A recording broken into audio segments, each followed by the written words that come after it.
Hello everyone. This is question number 4 of exercise 5.2. So 5.2 में जो हमें ये फिगर बना के दी हुई है क्वेश्चंस में, हमें ये मिसिंग वैल्यूज वाले जो एंगल्स हैं ये फाइंड आउट करने हैं. Okay, so how can we find out? Let's see. Question number 4 is find the value of x in each of the following figures if L is parallel to M. अब सबसे पहले तो हमें question में ये देखना पड़ेगा कि हमें कौन सी लाइंस जो हैं वो पैरेलल दी हुई हैं. हमने पैरेलल लाइंस अगर होती हैं और एक ट्रांसवर्सल लाइन उसको कट करती हैं तो वहां पे कुछ एंगल्स बनते हैं. We have studied about these angles.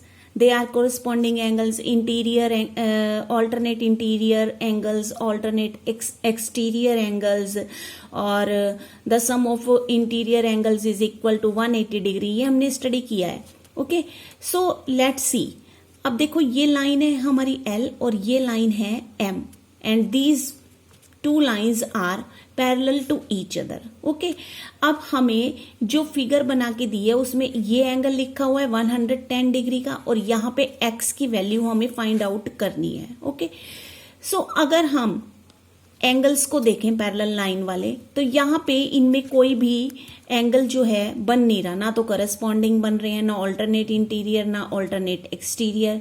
ठीक है, तो सबसे पहले इस x को फाइंड आउट करने के लिए हमें जो है वो पेयर बनाना पड़ेगा ताकि हम इस एंगल को इजीली फाइंड आउट कर सकें. तो अब यही फिगर, जब भी आपको एक फिगर क्वेश्चन में दी जाती है तो आप अपनी फिगर को अलग से ड्रॉ कीजिए. ओके, अब हमने इस फिगर को यहाँ पे ड्रॉ कर दिया. अब हम देखो ये 110 डिग्री है. अब ये जो क्रॉस है इसके पास हमारे पास अगर हम कितने एंगल्स बनते हैं इसके, एक तो ये एंगल बनता है, एक ये एंगल बनता है, एक ये एंगल बनता है. 4 एंगल्स बनते हैं ना एक क्रॉस के पास. तो अब देखो या तो हम इसका vertical opposite angle find out कर लें या हम इसका, ये देखो स्ट्रेट लाइन पे लीनियर पेयर बनता है, या लीनियर पेयर फाइंड आउट कर ले क्योंकि 110 डिग्री तो ऑलरेडी गिवन है हमें. ओके, सो अब क्रॉस में हमारे पास वर्टिकल अपोजिट एंगल्स बनते हैं. अगर ये 110 डिग्री है तो इसका मतलब ये वाला एंगल, अभी हमने ये वाले एंगल को सबसे पहले हम क्या करेंगे, नेम देंगे. अब ये तो 110 डिग्री है, लेट्स सी कि हम यहाँ पे एंगल 1 नेम दे देते हैं इसको. ठीक है, तो it means angle 1 is equal to 110 degree. Reason क्या होगा? Because they are vertical opposite angles and vertical opposite angles are always equal. Okay, so question को हम इसके सॉल्यूशन को कैसे लिखेंगे? एज वी नो, या गिवन भी लिख सकते हैं. हमेशा जो भी गिवन है वो हमें लिखना चाहिए. Okay, so as we know angle 1, अब हमें पता होना चाहिए हम कौन से एंगल से इस एंगल की वैल्यू को फाइंड आउट कर रहे हैं. अब हमने देखा ये दोनों वर्टिकल अपोजिट एंगल्स हैं, तो that means angle 1 is equal to 110 degree. Reason क्या हो जाएगा इसका? Vertically opposite angles. Vertical opposite angles are always equal. Okay, so angle 1 is equal to 110 degree. इसका मतलब इसकी वैल्यू हमारे पास कितनी आ गई? इस एंगल की वैल्यू हमारे पास कितनी आ गई? 110 डिग्री आ गई. ओके, अब अगर हम ध्यान से देखें पैरेलल लाइन के अंदर जो सेम साइड, ट्रांसवर्सल की सेम साइड पे एंगल होते हैं उनका सम कितना होता है? 180 डिग्री के इक्वल होता है. Because of the sum of interior angles is equal to 180 degree. Okay, so अब हमें 110 डिग्री पता है तो x की वैल्यू हम फाइंड आउट कर सकते हैं. तो x plus 110 degree is equal to 180 degree. इसका reason, the sum of interior angles is supplementary, या फिर इसकी ब्रैकेट, इसके रीजन में हम को इंटीरियर एंगल्स भी लिख सकते हैं। को इंटीरियर एंगल का सम कितना होता है? 180 डिग्री होता है।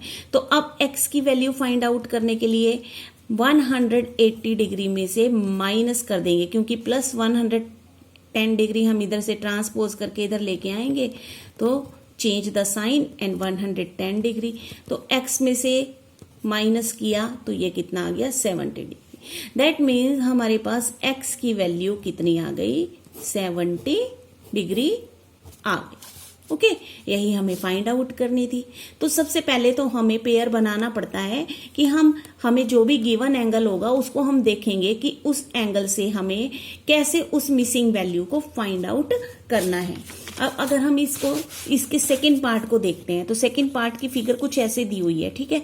लेकिन लाइंस कौन सी पैरेलल हैं? L is parallel to M।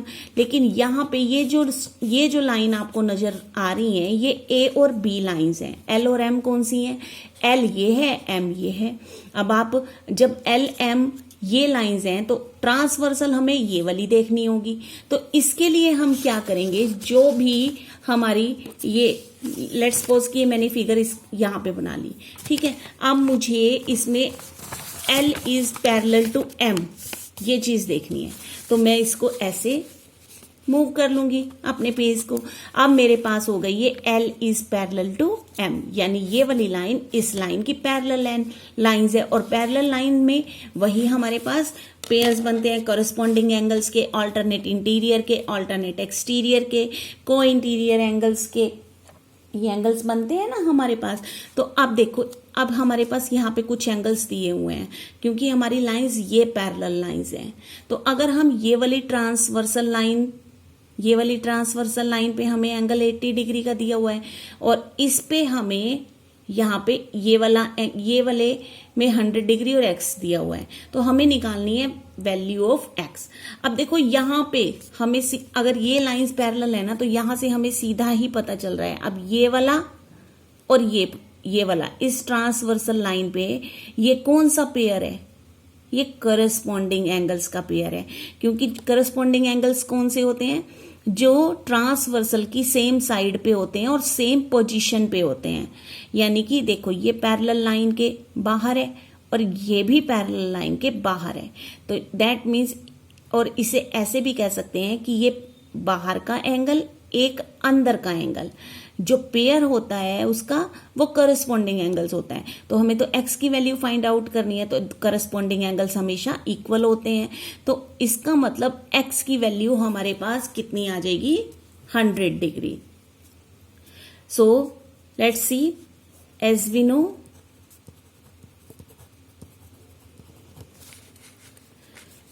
x is equal to 100 degree, यानी x की वैल्यू हमने कितनी मान ली?